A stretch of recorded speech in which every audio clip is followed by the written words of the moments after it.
কিরে গরু, তোর থেকে তো আমার মাংসের দাম অনেক বেশি। তোর মাংসের দাম বেশি হইলেও সবাই আমার মাংস খায়, বুঝলি? আমার মাংসের ভেতরে তোর মতো চর্বি থাকে না, বুঝলি? চর্বি থাকলে কি হবে? আমি মানুষকে প্রচুর পরিমাণে প্রোটিন দিতে পারি। তোর থেকে আমি বেশি নিরাপদ হার্টের জন্য এবং রক্তচাপ কমাই। আমি রক্ত স্বল্পতা দূর করি, পেশি গঠন করি এবং শক্তি বাড়াই। আমি হলাম দেশি ঘাস খাওয়া গরু। প্রতিদিন 1 গ্লাস করে গরুর দুধ খেলে হাড়ের জয়েন্টের ব্যথা দ্রুত ভালো। আমি হলাম হাঁসের মাংস।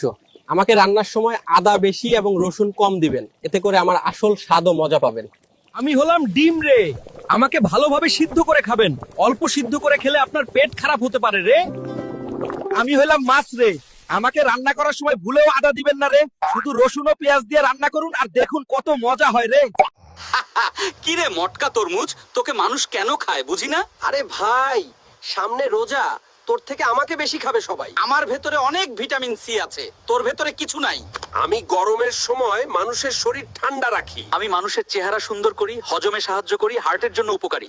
আমি শরীর ঠান্ডা রাখি, চোখ ভালো রাখি, ওজন কমাতে সাহায্য করি।